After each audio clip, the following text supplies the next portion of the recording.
Happy Friday, Chargers fans, and welcome to Chargers Live. For Chris Hayre, I'm Haley Elwood, and we are out here at Hogue Performance Center as the guys behind us get ready to take on the Cleveland Browns in Week 13. And Chris, it feels like such a long time ago that this team played a football game, but let's recap really quick to that Thanksgiving Day victory over the Dallas Cowboys. Man, was it decisive. Wow, 28-6. Yeah. And I talked to some people before the Thanksgiving game, and I just something about Phillip Rivers playing on Thanksgiving just felt right. Yeah. And he put in one of the all-time performances, 434 yards, 3 touchdowns. I think he was 27-33. Yeah. So this was a complete win, and they did it without a kicker Yeah. for most of the game, Yeah. which is crazy to win. And I don't even know if they punted. Yeah. But Keenan Allen, what can you say about him the last 2 weeks? 331 yards, 3 touchdowns. He's been targeted 27 times, 23 catches. And really, Haley, we're starting to see this offense click, Totally. and Keenan is the centerpiece of that. Absolutely. And to play on to that, it seems like all three phases, granted the Nick situation happened in the last game, but all three phases are clicking at the right time. So Yes. how important is it that this team is getting hot at the most important time, which coincidentally happens when the weather gets cool? It's huge. I mean, when you have all 3 units clicking like this, we didn't even talk about the defense. The Right. defense has 3 defensive touchdowns the last 2 weeks. So to have offense, defense, special teams playing lights out right now, Right. going into December, you have 5 more games left, and it starts with this Browns team. And, hey, do not overlook an 0-11 Browns team. Right. This is a scrappy team, and these are the toughest games to play, Haley, Right. really, because you have young guys like DeShone Kizer, who had his best game as a pro last week. Josh Gordon's coming back. They beat this team last year. They beat this Chargers team. And they don't have anything to lose. They don't. But the Chargers remember last year, and obviously they know that these next 5 games are critical for them. Yeah, in fact, as we said and as we've discussed, we are taking the team is taking on the Cleveland Browns this week. We will be on the sidelines. We will not. We're not. But one of the interesting things that Anthony Lynn had said this week was he wasn't here, obviously, last year. But he said that the guys in this locker room who remember what that feeling was like and remember what falling to a winless team was like. And it's super, super beyond important that they don't rekindle that feeling again this week. Yeah, and Anthony Lynn also said that they're the hunters still. Yeah. They're not the Yeah. hunted. They're 5-6. They're still a game back of the Chiefs. They're tied with the Raiders in the AFC West. Right. They're a game back of the wild card. So they have a ton to play for right now. Yeah. There's no margin for error for the LA Chargers.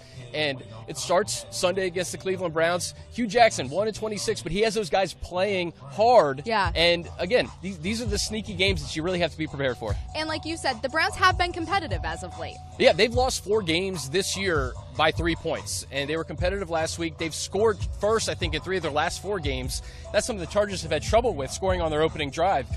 So it's imperative for the Chargers to take advantage, especially of the turnovers. The Browns, the reason they've struggled so much, 28 turnovers. They turned the ball over 18 times more than the Chargers this year. And that's why the Chargers have had so much success. They've taken care of the ball.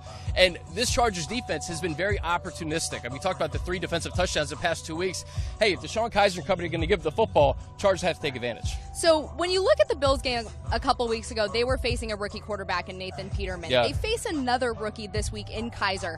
But is there something to be said about the fact that he has tape on him? He's been through these games, so it's a little bit of a different situation. Yeah, I mean, that was Nathan Peterman's first career NFL Ever. start. Yeah, Kizer has a number of starts under his belt, and he gets a big weapon back in Josh Gordon, who's really the unknown, the wild card we'll get to in a little bit. Yeah. But I think you want to look at their tackles.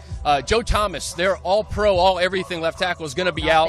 They have a very good interior offensive line, but they don't really have anybody to check Joey Bosa and Melvin Ingram. So I think that's going to be a big key to getting to DeShone Kizer, forcing him into mistakes. All right, and let's get to Josh Gordon because he was activated yesterday. Hugh Jackson did say earlier this week that Gordon will start. He has, quote, big plans for him. Yeah. This is such an unknown, though. Yeah. I mean, this is a guy who has not played a game of football since December 21st of 2014, so almost 3 full years. This team this week, these coaches were talking about, they were watching tape on him from a couple years ago. But this is nuts. Like, this is kind of crazy. How do you game plan for a guy like this? Well, I think you have to treat him like the all-pro that he was in 2013. True. I mean, over 1,600 yards, 9 touchdowns. He's only 26 years old, too. And he doesn't have a lot of tread on him because he hasn't played. No, he doesn't have a lot of tread on him. And keep in mind, too, the Browns got Corey Coleman, their other first-round wide receiver. They got him back 2 weeks ago. He's been targeted 19 times over the last 2 weeks, too. So these Chargers DBs are certainly going to have to account for Gordon and Coleman. And we're lucky to have Casey Hayward, the AFC Defensive Player of the Month on our side. He has been playing really well. How do you see that secondary matching up against the Browns' weapons in their wide receiver core? Well, I look at what Casey's done over the past couple of weeks against really good wide receivers. And then the play of Trevor Williams has been, you can't overstate it enough. He's been playing really good football. So whether it's Gordon on Williams or vice versa, Hayward on Williams, we'll see what happens. But I have a lot of confidence in the back end here. What about a guy like Desmond King? He had the 90-yard pick six against the Cowboys. He's kind of the tale of what you want to see as a rookie, just continuing to come on as the season goes along. How do you see him in this game? Well, he's played great ball in the nickel, too. And that 90-yard, didn't he call it? He called a shot, right? He called his shot. That was incredible. In April, Desmond King tweeted that his first interception will be a pick six, so he nailed that. Yeah. No, he's been playing good football. I said at the beginning in training camp, all the plays that he made in preseason, that there was going to be a game or two where he would have an effect on the outcome of the game. And the Chargers were rolling against the Cowboys, but he really put the icing on the cake with that 90-yard pick six. Absolutely. Now, flipping to the other side of the ball, how do you see the Chargers' offense matching up against the Cleveland defense? Well, Cleveland's defense has played pretty well. Greg Williams has done a really good job with that unit. They have Myles Garrett, the rookie, who got his 5th sack last week.